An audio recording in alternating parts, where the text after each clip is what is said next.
الحمد لله رب العالمين وصلى اللهم وسلم على نبينا محمد وصحبه أجمعين ودرسي لبي اللباتنات هي كتاب كان مفتاح دار السعادة للإمام ابن القيم رحمه الله.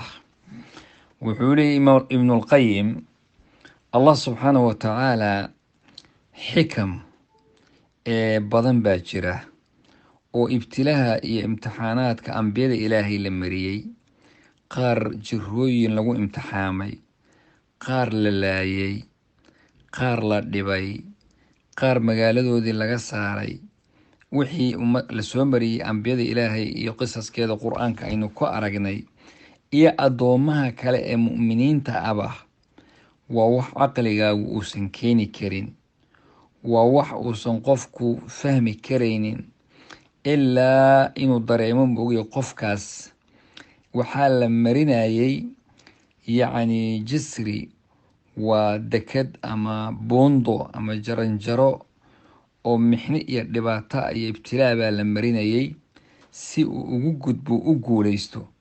walidaalika hadal waxaa jira imaamu shaafici la weydiiyey yacni qofka in la tamkiiniyo oo waxa uu rabo la siiyo. tamkiin waxaa weeye in wax alla waxaad rabtay hadday dowlad tahay, haddii ay yacni waxaad rabtay in lagu siiyo iyo in la ibtileeyo yaa room baale. saas oo kale wuxuu yidhi imaamu shaafici qofka maba la tamkiin ma helayo ilaa ibtilaa iyo imtixaan uu soo maro. walidaalika waa ambiyada ilaahay kulligood imtixaankaas ayay wada mareen. tuuba liman shagalahu caybuhu can cuyuubi innaas.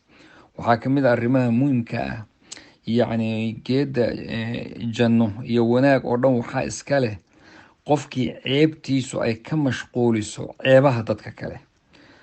waweylun liman nasiya caybahu watafaraqa licuyuubi innaas. waxaa kaloo hoog iyo halaag uu u sugnaaday qofka halmaamo isagu ceebtiisa laakiin ku mashquula ummadda kale ceebteeda.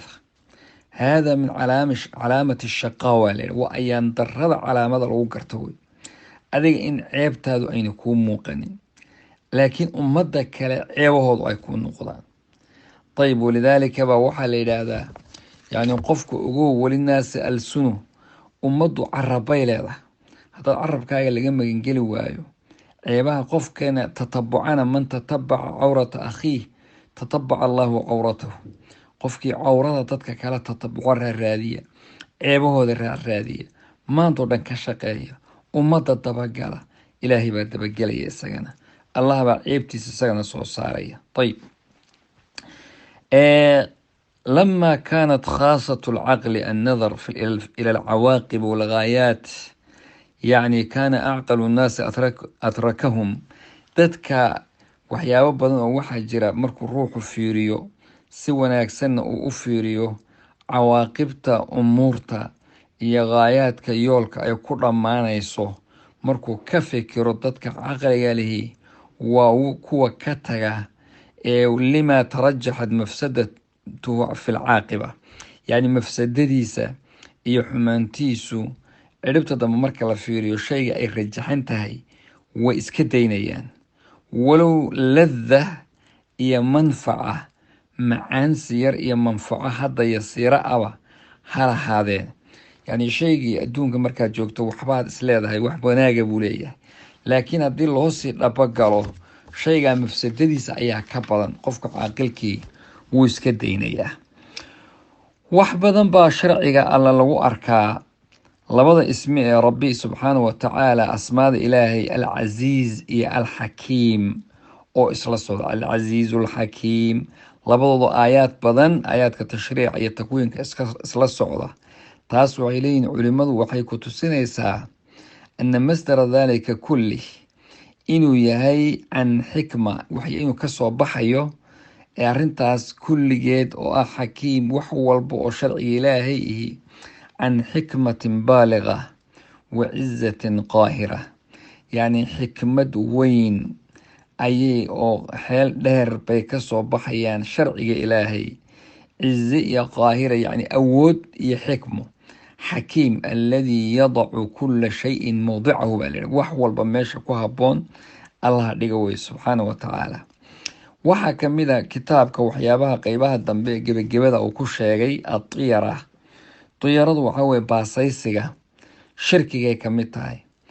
fa'liga xasanka ah oo in wax fiican oo fa'li ah, rasuulku sal ly slm magacyada qaar markuu maqlo tafaa'ul fiican buu ka qaadan jiray, wax fiican. waxyaabaha qaarna waaba bedeli jiray.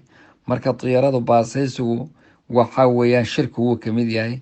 shayaadiinta takhwiifka ay dadka ku tuuraan iyo waswasadooda iyo umuurta noocaasina waxay ugu badan tahay la yidhaahdaa dadka naftooda raacraaciya, oo shayaadiinta iyo waxyaabahay sameeyaan iyo waxyaabaha sii raacraaciya. laakiin qofka ka jooga oo arrimaha noocaas aan israacinin wax badan ma dhibayaan biidni illaahi tabaaraka wa tacaala. ilaahay subxaanahu wa tacaala junuudiisa cadowga qofka waa muuminka ah oo ah kuwa shayaadiin alinsi waljinniba allah inaga badbaadiyo. rabbi subxaanahu wa tacaala. jazaakum allahu khayr wbaaraka allahu fiikum.